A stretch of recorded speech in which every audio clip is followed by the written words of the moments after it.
Good morning, Alex and friends. I'm Grace. Today is Friday, July 17th, 2026, and you're listening to Alex's News.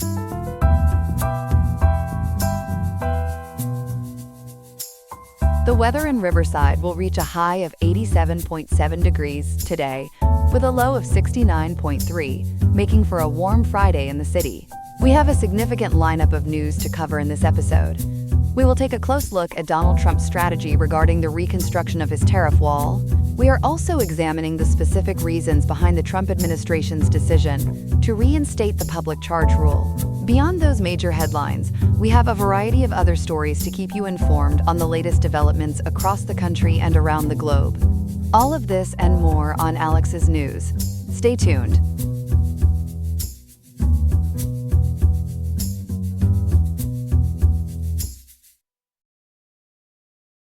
Good morning, everyone. President Trump is in a race to rebuild what some are calling a tariff wall after a big Supreme Court loss. To walk us through it, we're joined by our reporter, Ethan. Ethan, good morning. What's actually at stake here? Good morning, Grace. At the heart of this is a July 24th deadline, which is just 1 week from today. The administration is scrambling to replace temporary tariffs that are about to expire with something more durable and legally sound. According to the Associated Press, ABC News, and the Southeast Missourian, this is a high-stakes effort to keep billions of dollars in trade revenue flowing. If they miss it, there could be a gap with no tariffs at all. So how did we get to this point? Where did the trouble start? It really began back in February of 2026, about 5 months ago. That's when the Supreme Court ruled that the president cannot use the 1977 International Emergency Economic Powers Act to impose tariffs. That law is known as the IEEPA, and Trump had used it to slap double-digit taxes on most of the world's countries. His justification was that America's long-standing trade deficits amounted to a national emergency. The court simply didn't buy that argument. And that ruling hit the government's wallet pretty hard, didn't it? It did, and dramatically so. The Associated Press reports that import tax revenue peaked at over $31.4 billion in October of 2025. But after the February ruling, revenue dropped to $22 billion in both March and April.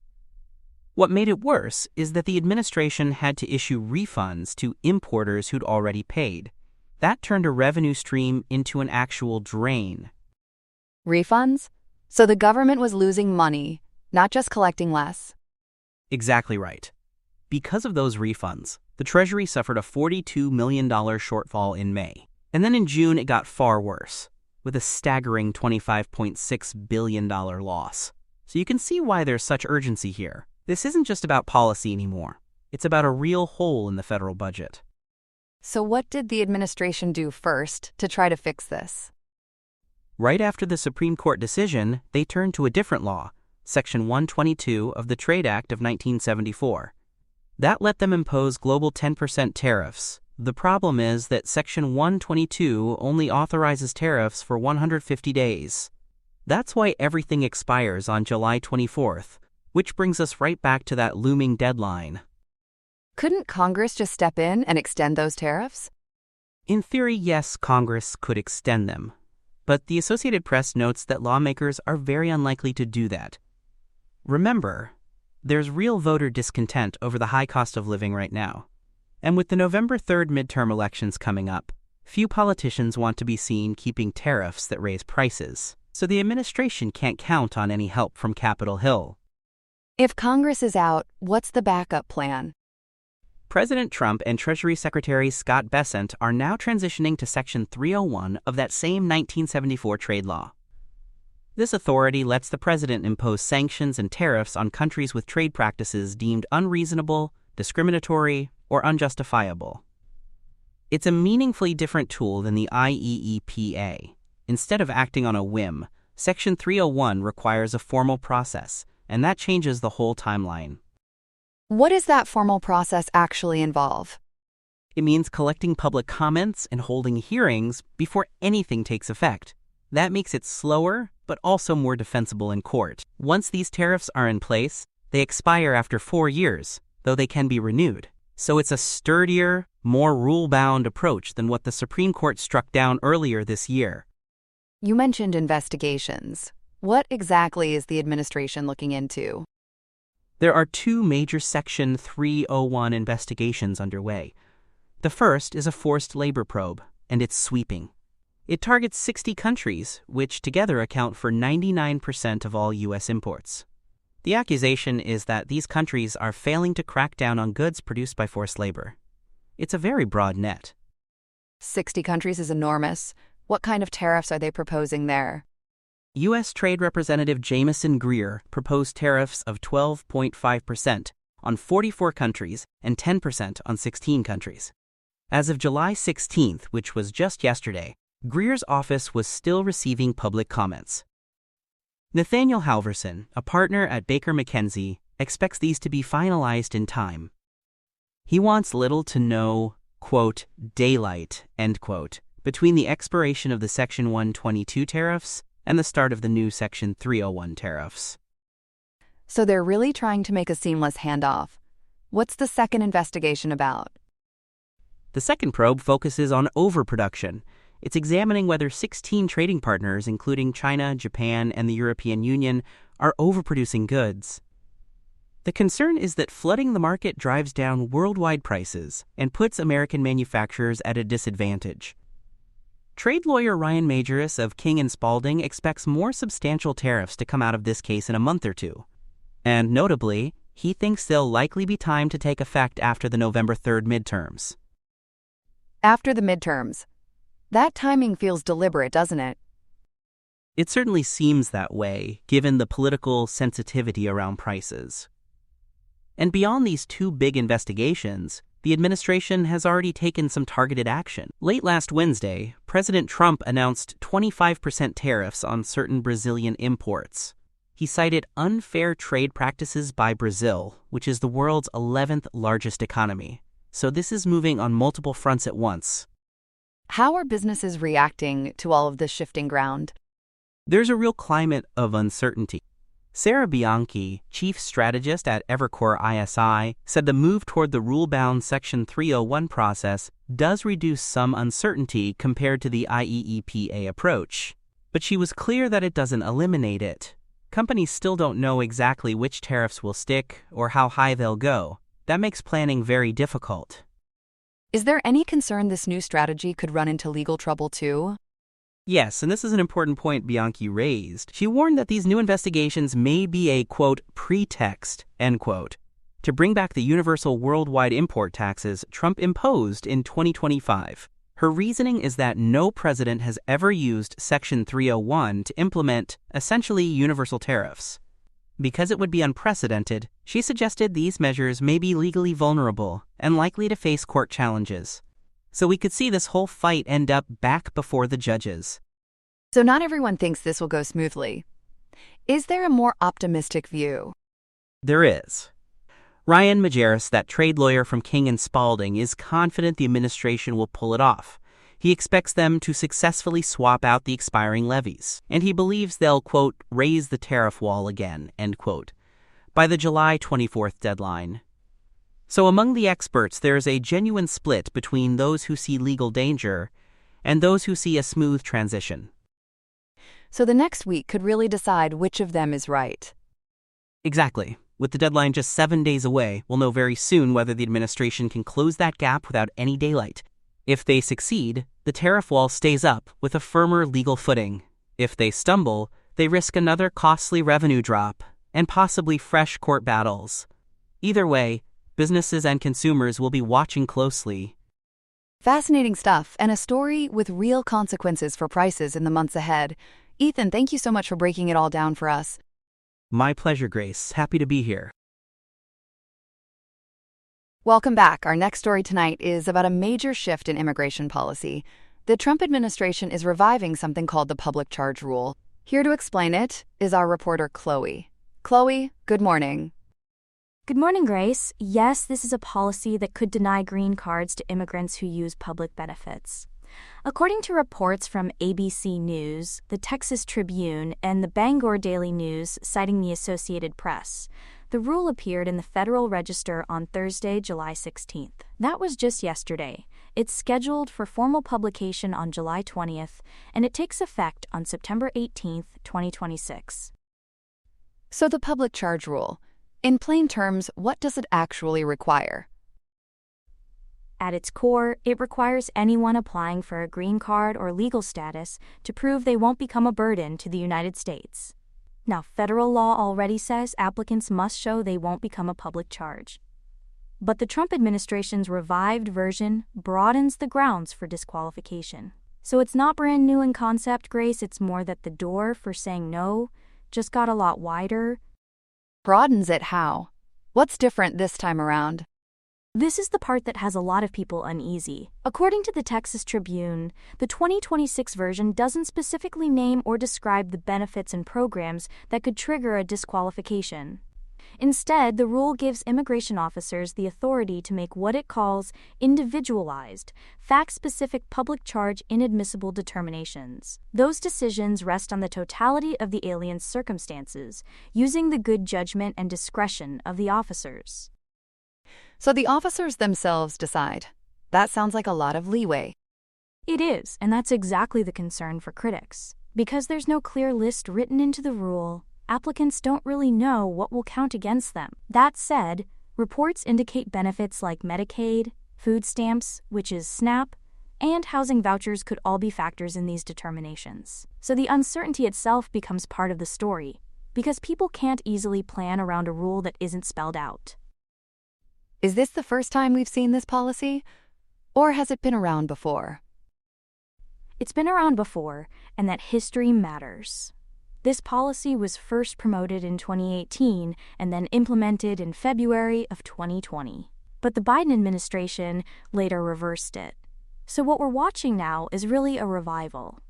And it's part of a broader Republican strategy to curb both legal and illegal immigration, not just one or the other. You mentioned it's part of a bigger picture. What else is the administration doing on immigration?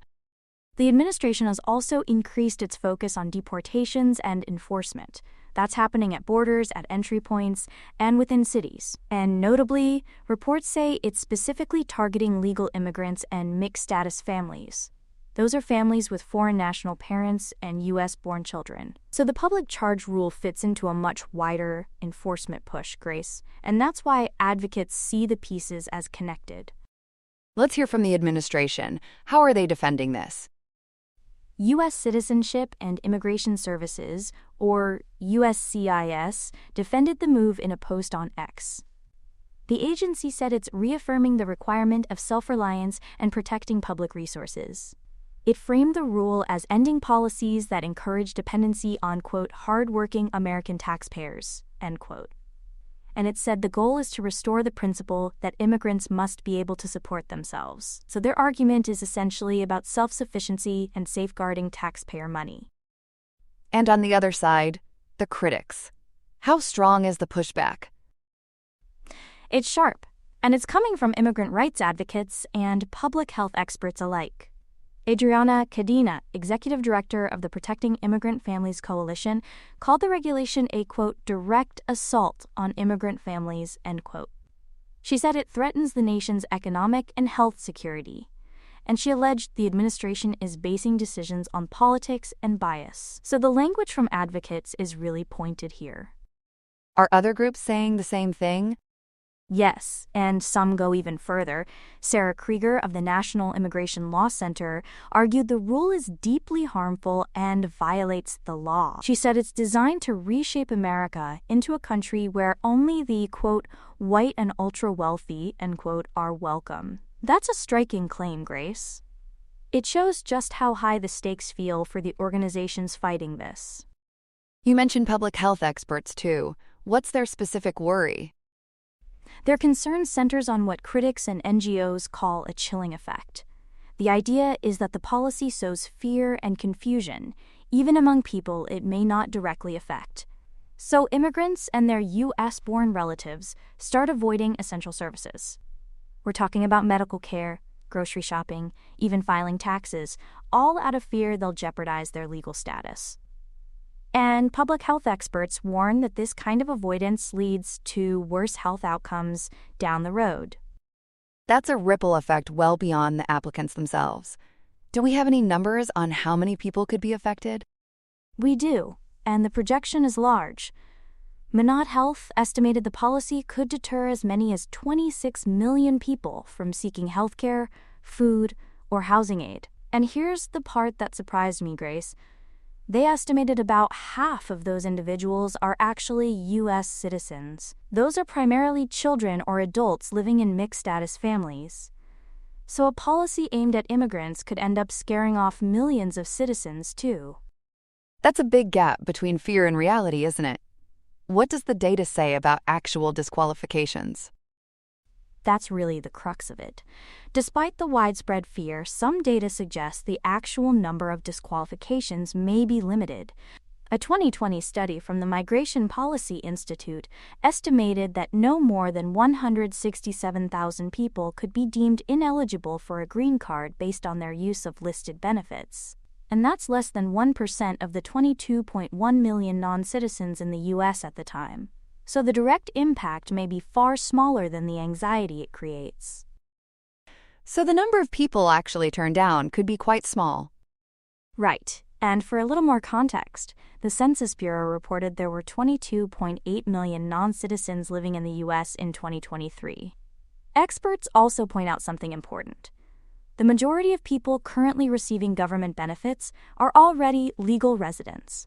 So the practical reach of the rule and the fear it generates don't necessarily line up.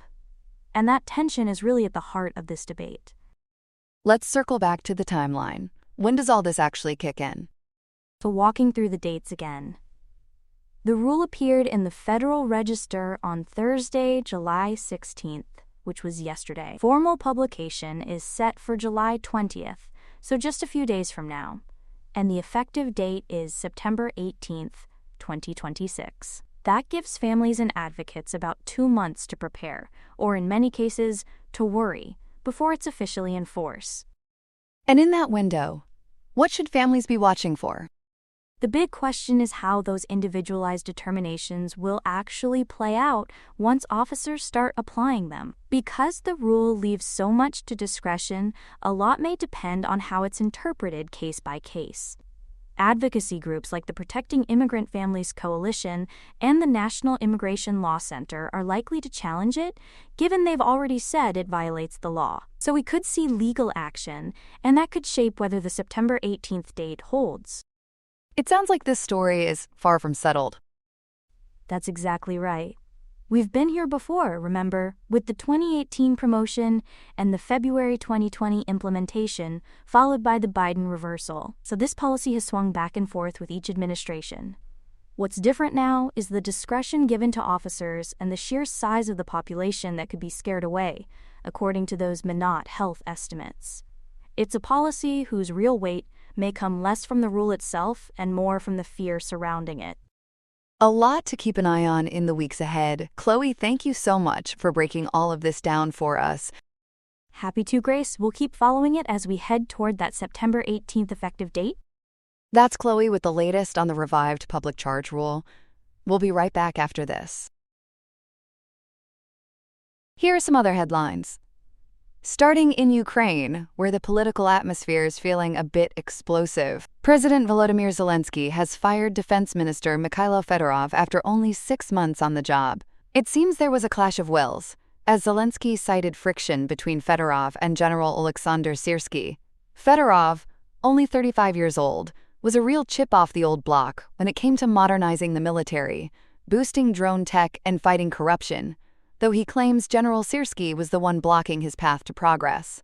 This move has really stirred the pot, with thousands of Ukrainians taking to the streets in protest this past Thursday, July 16th, with more people expected to voice their displeasure on Friday. To fill the void, Zelensky has tapped Major General Yevhen Kamara, the mind behind Operation Spiderweb. However, Kamara is caught in a bit of a legal web himself. He needs parliamentary approval, but lawmakers are on summer vacation until mid-August. Plus, the law says the minister must be a civilian, so the general will have to trade in his uniform for a suit. Turning to the weather, and folks, it is time to hold your breath. Air quality alerts have blanketed 18 U.S. states, from Minnesota to New Hampshire and Virginia. Milwaukee is really feeling the burn, recording its worst air quality ever, with an AQI of 644, more than double its previous record. Minneapolis also took a dive, surpassing Detroit for the worst air quality among major cities globally. New York City was not spared, with levels exceeding 200. The culprit is a Canadian wildfire spree that has left 859 active fires blazing, including 109 burning out of control. So far this year, 3,549 fires have scorched 2.3 million hectares. The haze was so thick that it brought a slowdown to Philadelphia International Airport, where one pilot reported ash sticking to the windshield. Talk about a cloudy outlook. Smoke has stretched from Chicago to Detroit and all the way to Boston. In legal news, a judge is cleaning house at the Adelanto Ice Processing Center. District Judge Sunshine Suzanne Sykes issued a preliminary injunction requiring ICE to overhaul conditions for about 1,700 detainees. Following allegations of mold and medical neglect, the court is demanding 24-hour access to clean water, daily cleanings, and 4 hours of outdoor recreation. ICE has 14 days to file a plan for medical care and disability accommodations, with 2 monitors watching their every move. While the government tried to pass the buck to the GEO group, the judge says the buck stops here. Finally, we move to health updates, as Taiwan confirms its first imported case of the Zika virus, following a visit to Thailand. Stay tuned for more updates as these stories develop. That's all we have for now. Today's episode was made by Alexander King with Claude Opus 4.8, Gemini Pro 3.1, Gemini Flash 3, and Google Cloud Text-to-Speech. I hope you have a great day. I'll see you tomorrow, Alex.